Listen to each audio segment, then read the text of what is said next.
আমাদের এই সোনারগাঁ একটা ঐতিহ্যবাহী একটা নাম। আমাদের এই সোনারগাঁ ছিল শাখার আমলের রাজধানী, কিন্তু সেই হিসাবে আমরা কিন্তু অত্যন্ত অবহেলিত এবং অত্যন্ত নির্যাতিত একটা এলাকা আমার মনে হয়। আমরা আমরা কেন নির্যাতিত, কেন অবহেলিত, এটা আপনারা একটু চিন্তা করলে পাবেন যে সমস্ত কিছু এখন ওই দিকে সেই মানে এতটা বছর আমরা কিন্তু এই এলাকায় কোনো নেতৃত্ব পাই নাই, কোনো ভালো মানুষের পাশে আমরা দাঁড়াইতে পারি নাই। আমরা চাই এইবার আপনাদের সবার সহযোগিতায়, সবার ঐক্যবদ্ধ প্রয়াসে যেন আমরা এই এলাকার মধ্যে একটা সঠিক নেতৃত্ব পাই। আমরা যেন এই ওনার নেতৃত্বে, এসিএম অলিউর রহমান সাহেবের নেতৃত্বে এই এলাকার উন্নয়ন করতে পারি এবং ওনার হাতে শক্তিশালী করে আমরা সকলে মিলে এই এলাকার উন্নয়নের সাথে ওনার পাশে থাকবো এবং ওনার জন্য যতটুকু করা প্রয়োজন যে যার অবস্থান থেকে আমরা করবো ইনশাল্লাহ। আমি আমার হাবিব ভাই বলেছেন যে আমার বিরুদ্ধে এখন অনেকগুলো মামলা চলতেছে। আওয়ামী লীগের ব্রিটিশ সরকার আমলে আমিও আসামি ছিলাম, আমিও জেল হয়েছি।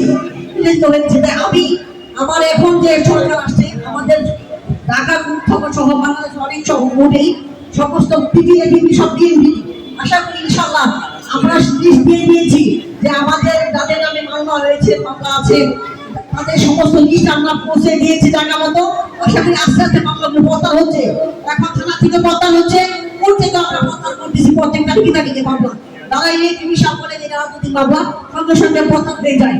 আমরা এই চেষ্টা করতেছি, আমরা ইনশাআল্লাহ অচিরেই একটা সুফল পাবেন আশা করি। আর আমরা এই যে আমাদের আজকে যে এই অনুষ্ঠান আলোচনা, শুধু আমরা এভাবে আগাইতে হবে না, সাংগঠনিক একটা শক্তিবদ্ধ হওয়া দরকার আমাদের। আমরা সকলে আমরা কোন ইউনিয়ন থেকে এসেছি, আমরা কোন ইউনিয়নের লোক, এটা আমাদের পরিচয় থাকা দরকার। আমরা সাংগঠনিকভাবে যে যে এলাকার যে পর্যায়ে আসি সবাই একত্রে যে এলাকার মধ্যে মিটিং হবে, আমরা সেখানে যেন একটা সংঘবদ্ধভাবে কাজ করতে পারি। ইলেকশনের আগে এই এখন থেকে আমরা সেভাবে আগাইতে হবে।